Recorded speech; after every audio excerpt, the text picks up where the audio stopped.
Hello, and welcome to our final episode from Ecclesiastes. I hope that maybe you were able to enjoy the morning sun this morning after chapter 11 yesterday said that there is nothing better in life. Nothing on earth is more beautiful than the morning sun. And I hope you enjoyed the morning sun this morning. Maybe it did make me think further as I thought about it, about the way that sometimes I get up with Penny and go for a walk and see the morning sun, and it's really beautiful. And then when I get back here and I'm at work afterwards, the day is really horrible and really grey and dark and rainy, and the morning sun was literally the best part of the day. And fascinating as I thought about that, having read that yesterday. Anyway, we're on the final chapter today, Ecclesiastes chapter 12. This is what the writer says as we conclude this amazing and spectacular and fascinating book of the Bible, Ecclesiastes. This is chapter 12. Keep your Creator in mind while you are young. In years to come, you will be burdened down with troubles and say, I don't enjoy life anymore. Someday the light of the sun and the moon and the stars will seem dim to you. Rain clouds will remain over your head. Your body will grow feeble, your teeth will decay, and your eyesight fail. The noisy grinding of grain will be shut out by your deaf ears, but even the song of a bird will keep you awake. You will be afraid to climb a hill or walk down a road. Your hair will turn as white as almond blossoms. You will feel lifeless and drag along like an old grasshopper. We each go to our eternal home, and the streets are filled with those who mourn.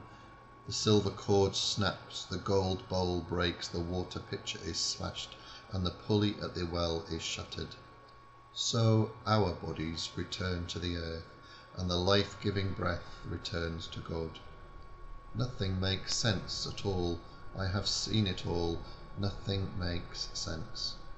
I was a wise teacher with much understanding, and I collected a number of proverbs that I had carefully studied. Then I tried to explain these things in the best and most accurate way. Words of wisdom are like the stick a farmer uses to make an animal move. These sayings come from God, our only shepherd, and they are like nails that fasten things together. My child, I warn you to stay away from any teachings except these. There is no end to books, and too much study will wear you out.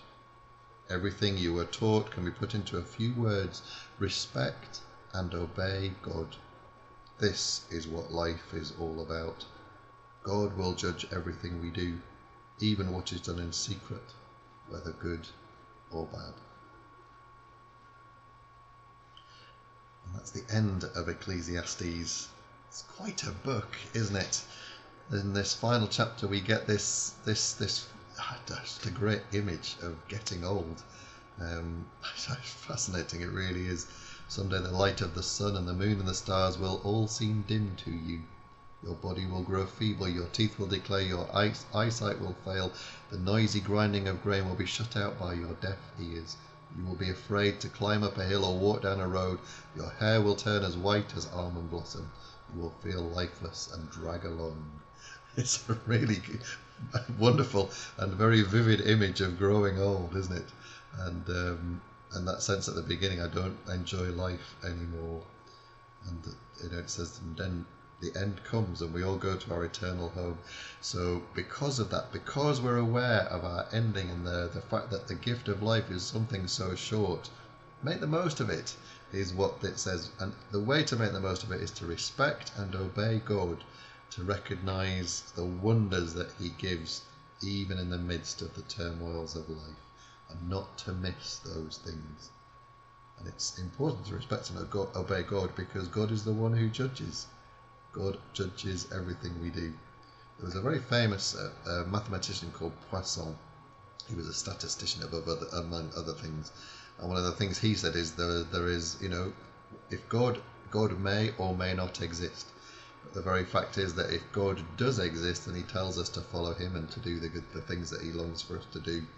The things that he's asking us to do are good things. So you might as well do those things and And if he does exist, then you've done good things in life and you enjoy eternal life.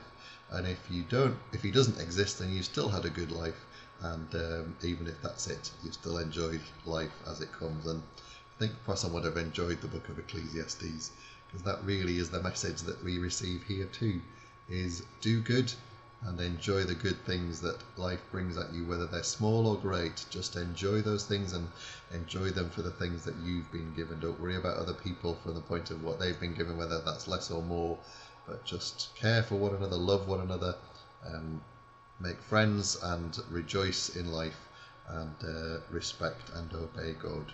Really good advice, isn't it? I think it is a great book. So do come along and join us when we discuss it on the 6th of August, 7 o'clock at St John's in Cullingworth. And don't forget that tomorrow we start a new book. I'm going to do the next book in the Bible, which is the Song of Songs, the Song of Solomon, and we can enjoy the 8 chapters, which will take us to a week on Friday. So join me for that as we rejoice in what is a beautiful love drama. It's a real rom-com, is this. Come and, well, perhaps not come, but certainly a romantic book of the Bible. Come and join me for that, and we will see what happens. All the very best. Have a good day tomorrow. God bless, and a good day today. Bye-bye.